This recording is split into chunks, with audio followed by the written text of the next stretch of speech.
Has anyone heard of the Lost Fresh Prince episode? I used to be a close friend of Andy Borowitz's son, and I would go over to their house at least once a week. I was young at the time and didn't really know about the Fresh Prince of Bel-Air. I was too busy watching cartoons and collecting pogs and probably wouldn't have understood it anyway. As I got older, his son and I began to grow apart. We would hang out maybe once a month and rarely talked. In high school, I started watching the reruns on Nick at Night. The show was great, and I couldn't believe this whole time I had been so close to the creator's son. I started watching it more and more and never missed a night. One night, I noticed that the mothers were different actresses. I was confused as to why they would just abruptly switch the wives. Did they think nobody would notice? During my senior year, we had to do a huge project that required us to be in a group, and luckily enough, Andy Borowitz's son was in my class. We grouped up and decided to meet at his house at 6 p.m. for some researching. Before going to his house, I came home and turned on my DVR. I had some Fresh Prince on there and decided to watch one more before I left for his house. It was one of the newer ones, where they had the new mom. As I was watching, I figured I might as well ask Andy what the deal was in switching actresses. I got to his house and we began to work, but after a few hours of frustrating research, we decided to take a break. I went towards the bathroom and noticed his father in the kitchen. So, I figured this would be the best time to ask about it. "Hey, Mr. Borowitz, how are you?" "Oh, I'm fine. How's the project?" "Tough. We're taking a break right now." There was some awkward silence, and finally I just blurted out what I've been waiting so long to say. "Hey, I was watching Fresh Prince the other day. What was the deal with the second mom in the later seasons?" "Well, the original actress's contract was up and she didn't want to do it anymore, so we got somebody to replace her." "Well, I just think it's confusing to the viewers. Why not have a divorce, have her move away, or even kill her off?" He stood there, frozen, as if he had just seen a ghost. "What do you know?"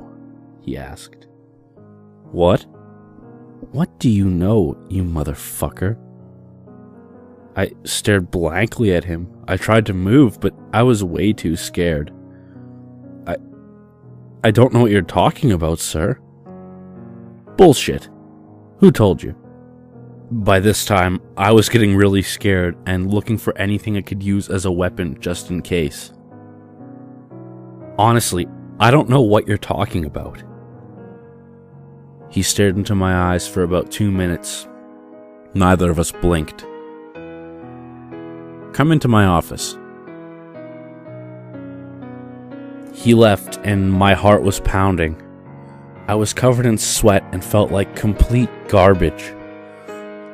I ran into the bathroom, splashed some water on my face, and tried to regain composure, but I was simply too terrified. I slowly walked into his office, and as I did so, I could hear some sort of papers ruffling and something scraping against a box.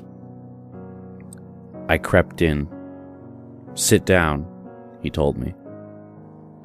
I didn't want to piss him off, so I just did as he told me. He was rummaging through an old brown box. It wasn't labeled and didn't have any markings on it whatsoever. Finally, he found what he was looking for. A tape. The tape had a label with something written in permanent marker, but I couldn't make it out as it looked smudged and worn.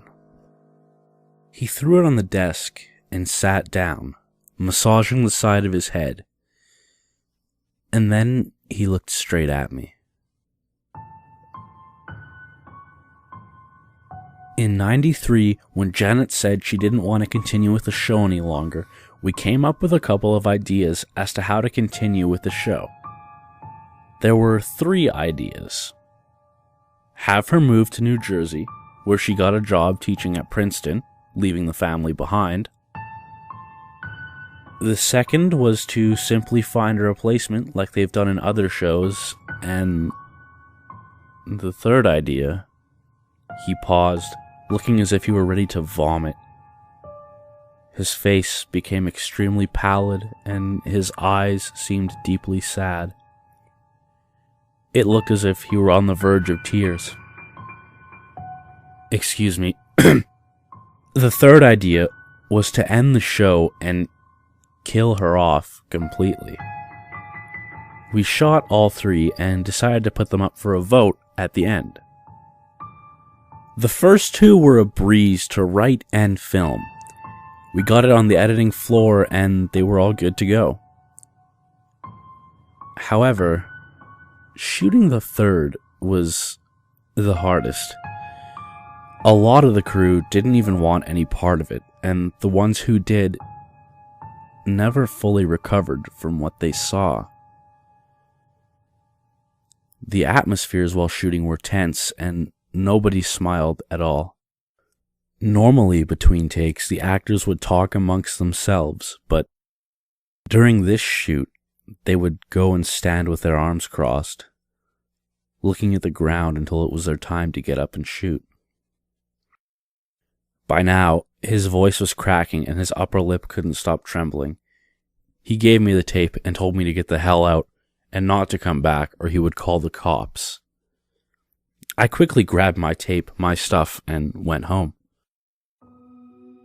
When I got home, it was already 11 p.m. My family was asleep, and they had left some food in the microwave for me. I didn't feel like eating, though. All I cared about was watching that tape. I went into my room, put the tape in the VCR, hit pause, and went to close the door. I came back and threw myself on the bed. Then I pressed play on the remote. For the first 5 minutes, all I could see was black. Finally, after what seemed like ages, the camera fades in and you can see the mansion's living room. Uncle Phil is sitting down watching TV and Carlton is seen coming down the stairs. The two start talking about Carlton's plans for college, but you can't really hear what they're saying. The volume spikes up and down throughout the whole thing, and there is no laugh track. I'm not even sure if they were supposed to be funny, because they all had a dead serious look on their faces. Eventually, the entire family is in the living room except for the mother.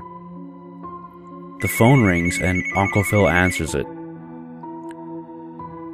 Almost immediately, he begins to sob. It was at this point that you could finally hear what they were talking about.